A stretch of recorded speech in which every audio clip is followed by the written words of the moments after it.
మిత్రులు మధుర ప్రయాణం. గతంలో ఒక పల్లెటూరులో బాలు అనే చిన్నారి ఉండేవాడు. అతనికి చెట్ల పక్కన ఆడుకోవడం, పక్షుల మాటలు వినడం అంటే చాలా ఇష్టం. బాలు చాలా స్నేహస్వభావుడు, అందరికీ సాయం చేస్తూ ఎంతో ముచ్చటగొలిపేవాడు. ఒకరోజు బాలు తన స్నేహితురాలు అంజలితో కలిసి అడవిలోకి వెళ్లారు. వారు రకరకాల పూలు చూసి ఆనందించారు. పచ్చిక పొలాల్లో ఆడుతూ మధురమైన పాటలు పాడుతూ ముందుకు సాగారు. ఇంతలో వారికి ఒక చిన్న, నీలిరంగు పక్షి కనిపించింది. ఆ పక్షి తన రెక్క విరిగినట్లు కనబడింది.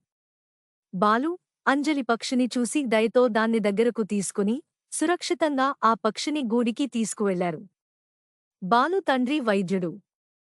అతను ఆ పక్షిని చికిత్స చేయడానికి బాలు, అంజలితో కలిసి వచ్చాడు.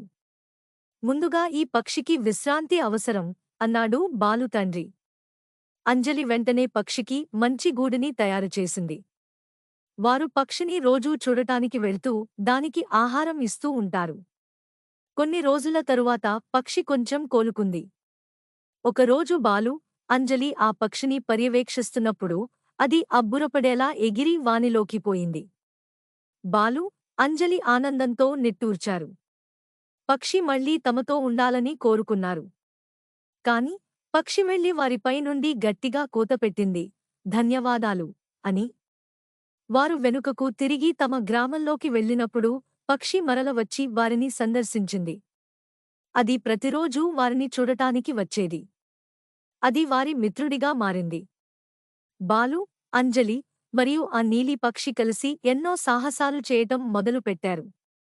పిల్లలు ఎల్లప్పుడూ మంచి మనసుతో ఇతరులకు సాయం చేయాలి అనే విషయం బాలు, అంజలి కథలో నేర్చుకున్నారు.